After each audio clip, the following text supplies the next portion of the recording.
Enid's Point Prep arc is one of the most important events that takes place in OKKO Let's Be Heroes, and is crucial to her development as a character. So I'll be breaking down all 5 episodes in this arc to better understand why that is. But first, you're gonna need some background on Enid.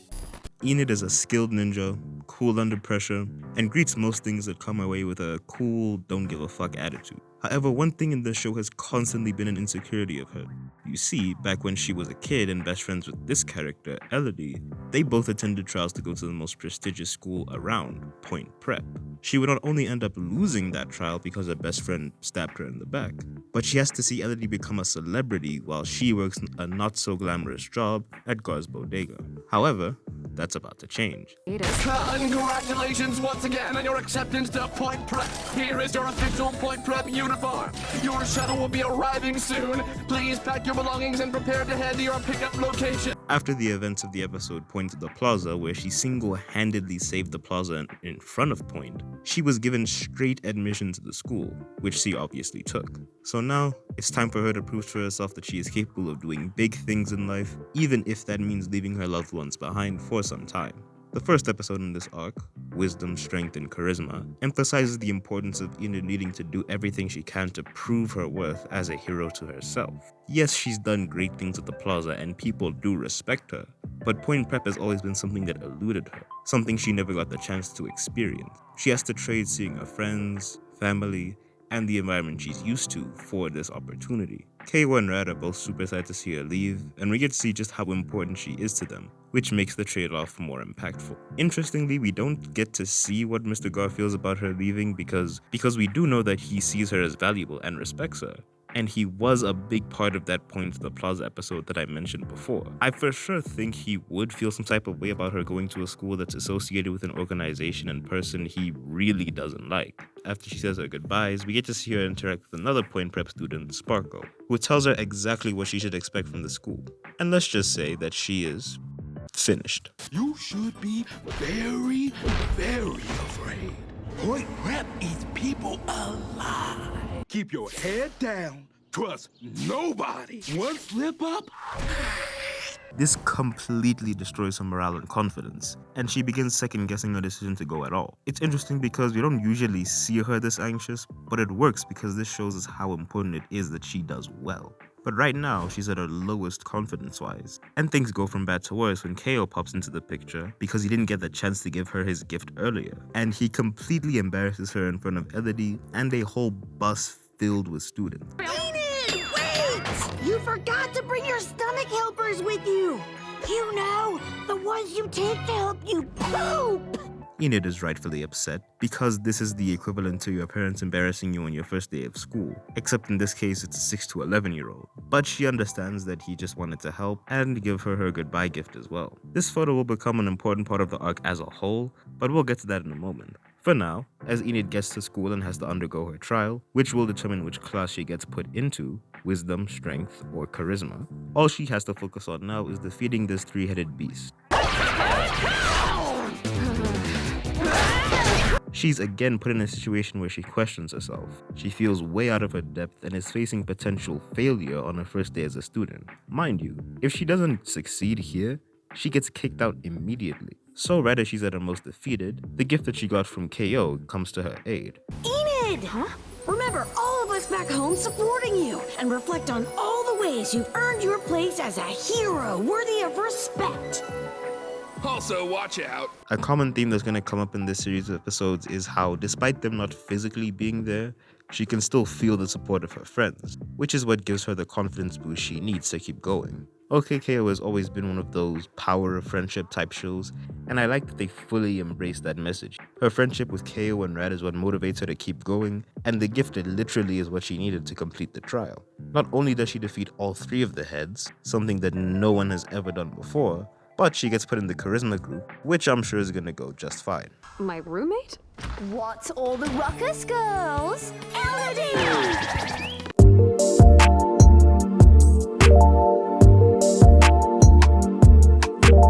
Bittersweet Rivals is all about Enid and Elodie confronting their past together, as they are forced to share the foreseeable future together at Point Prep, not only as classmates, but as roommates. Throughout most of the episode, they never directly address it, instead choosing to let their performance in class do the talking. It's interesting to see Enid trying to be more graceful, especially because it comes to Elodie in this episode, and she isn't usually like that, especially to people she doesn't like. It could come down to the fact that they're roommates and sharing classes now, so it would make sense for her to put her energy into other things. And it would make sense for a character to do that, because she's never been petty to the point of that distracting her from whatever her goal is at that given time. But don't be mistaken, Elodie is not going to show anywhere near the same amount of class in this episode. We slept in! We better hurry up or we're gonna be late for— Oh, you've got to be kidding me. Okay. Trust me, if you've ever had to room with someone before, this is just a canon event. Not only does the picture from KO come in handy yet again, we get to see more of Enid doing good in this new environment despite everything seeming to be working against her. First, she and Elodie go head to head in an introduction task for their charisma class, basically introducing yourself in front of the class, but for heroes. We see how different the values of the two are here. Elodie is flashy, colorful, and she places a big emphasis on popularity. Enid's is more dark and she emphasizes loyalty, almost as a subliminal shot and reference to Elodie's betrayal of her all those years ago. I may not always come out on top, but I'm always loyal. What about you?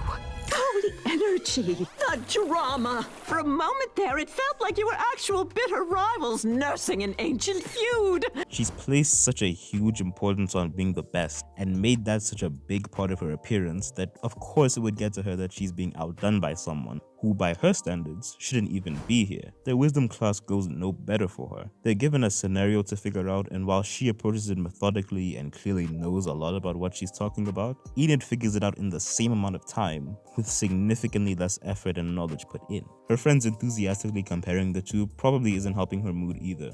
You both got it right at the same time! It must be great to be reunited with your old bestie at last, huh? Oh, yes. Haha. Quite. Things all come to a head in their strength class where they are once again pitted against each other, this time to climb an incredibly high rope in the quickest time. Not only does she continue to be difficult, but we see something we've never seen Elodie do before. Matter of fact, something we've never seen someone in the show do. Always wanted. To win. Exceptional. That will be a big part of this arc going forward. In the meantime, Enid absolutely biffs it on the rope and falls, which causes Elodie to snap out of her trip and save her. And it's here where they have their first real discussion about their friendship in the show. I thought that winning would be worth turning my back on you, but ever since then, I've regretted it so much. It's hard to admit, but I was wrong. I never should have abandoned my best friend. I know I've been very difficult, but will you forgive me? Just like that, Enid and Elodie rekindle their friendship and can go back to being normal for the rest of the show. Too bad they failed the class though.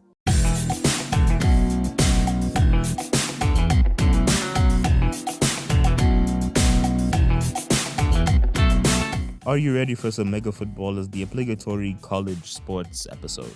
After the best Mega Football player on Point Prep's team gets injured right before the Super Hyper Ultra Mega Bowl against Lakewood Plaza, Enid volunteers to take their place. I'm not sure whether she does this because she finds out that Rad is on the team and uses this as a way to see them again, or because she just felt like stepping up. They set up the fact that she's been feeling homesick and misses her friends, but knowing that, the first option doesn't make sense because she wouldn't need to play just to see them again. I'm sure it would have been possible through other means. And the second doesn't make any sense either because she's not a sports person. So, I don't know, that's just something that confused me when I thought about it. Either way, Enid finally gets to see her two boys again, which is a sweet moment. Hey, butt brain! Oh my God, you look ridiculous. You want to talk? Don't hate me because I'm beautiful, Enid. But we don't care about that. It's time to play some sports ball. Some well-animated sports ball, might I add. They got very creative with the slapstick comedy here. Speaking of the animation, something that you may have noticed and something I honestly cannot believe I have never mentioned before when talking about the show is that the models of the characters change quite a bit throughout the arc. Throughout the whole show, matter of fact, the models can vary quite a bit depending on who storyboarded the episode. I've never minded off-model shows personally, but I will admit the jump from the previous episode to this one is quite jarring. It's just a bit too different and the jump is too drastic for me not to find it kind of distracting, especially since I watched these episodes back to back. I don't really talk about art styles and such in these reviews, but it was just such a big detail that I had to mention it. Enid's lack of Mega Football practice comes into play, and Foxtel gets on their team's ass since they're losing. And if they do lose, which they've never done before, they all fail their strength class. Which is bullshit, by the way, because I've heard of not being allowed to play sports because of poor grades, but failing me in a class because I couldn't put a ball in an end goal is crazy to me. So Enid, in her mind, has to choose between winning the game or her friends, which makes zero logical sense because those two things are not mutually exclusive. You can win a sports game and be cool with your friends, even if they're on the opposite team. On top of that, Rad himself says that Enid's been acting weird because she got good at the game, which makes even less sense because Rad is a sports person, so he should naturally understand the competitive nature of sports, and that yes, you may get hurt by someone when you play a contact sport that has the word mega in it. I get why they did it though, to create this conflict that revolves around the competitive nature of Point, to kind of show how different Enid acts there versus when at Lakewood Plaza, but it just wasn't executed very well or focused on that much in any case. We immediately move on from that plot point, as the same sort of takeover that happened to Elodie in the previous episode happens to Sparko. Not only that, but we actually see Chip Damage, the dean and face of Point as a whole, is the one who initiates said power-up. It enhances Sparko's abilities tenfold, but when Chip turns it off, Sparko isn't in the best state. So now we get to the real hook of this arc. What's going on at Point Prep? Why are the students being mind controlled and having their abilities heightened to dangerous levels? Who's behind it and why? All these questions and more will be answered in the next 2 episodes.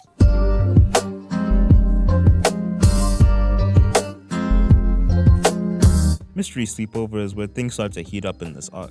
Elodie and Enid have a sleepover, just like old times, which is really cute to see, and I like how they basically recreate a scene from an earlier episode where they were also just having a fun little girl time. Shit doesn't stay sweet for long though, as when Enid goes to fetch a pizza delivery, she overhears Sparko and Professor Greymatter having a private conversation, and we learn that he may play a much bigger role in whatever's happening at the school. Perhaps you need rest. Are you kidding me? I feel stronger than ever. I only have your best interests at heart, Sparko. I appreciate it, sir, but for the first time, I finally feel like I belong at Point Prep. But while the audience is left to ponder about what might be going on, Rad and KO are back.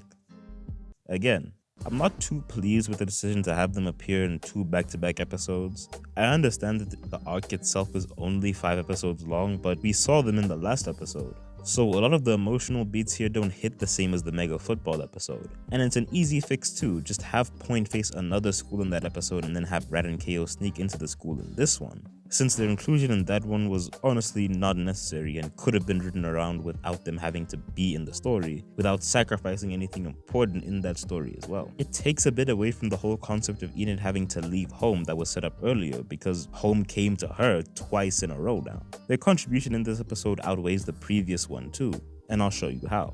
So, they go back to the room to continue their sleepover, and KO makes a comment about hoping to go to Point Prep one day. And Elodie, once again displaying her elitist mindset, goes full-on bitch mode to this 6 to 11-year-old.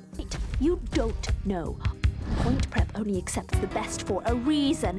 It's not about trying, it's about talent and sacrifice. Elodie? You'd be better off going back to Lakewood and staying there. After KO recovers from that emotional beatdown, Enid and Posse secretly follow Elodie to a after-hours class, and it's here we learn the true nature of what's going on at the school. The best of the best. You've proven yourselves. The power goes to you.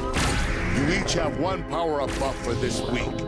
Use it wisely, or I'll activate it for you. This part doesn't really reveal too much that we already didn't know, rather just outright confirming that Chip is directly involved in giving the students their power-ups, and we also learn that Glorbs are involved, which is significant because Glorbs have been responsible for a lot of things that go down in the show, specifically at Point. Spoilers for an almost 10-year-old show now, but Laser Blast, aka Professor Venomous, was assumed dead in a Glorb-related accident, and Greymatter, who we're still not quite sure of their involvement in all of this, lost his powers in a freak accident with them too. So with that being known, we get to the final episode in this arc.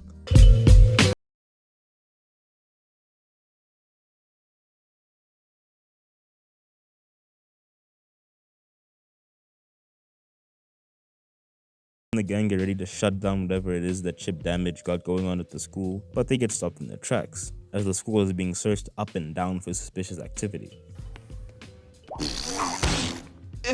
Unfortunately, the 2 brain cells left in Rad's cranium cannot stop him from making fun of a security guard. The 2 of them get taken up to Chip Damage's office to be dealt with, and now Enid faces a choice: take her final exam and risk something bad happening to their friends, or save them and risk her spot at the school entirely. Elodie absolutely insists on her taking the first option and refuses to help her get KO and Rad, as this would also put her position with Point at risk. Both of their positions make perfect sense, and this is a great example of using a theme, in this case the theme being friendship versus personal gain, and using that to create conflict between the characters. Elodie in this scene would rather pursue her own goals at the risk of losing a friend, and Enid values her friends more than a final exam. And this creates for a great emotional beat when Enid leaves this scene and Elodie has to face the weight of the choices that both of them just made.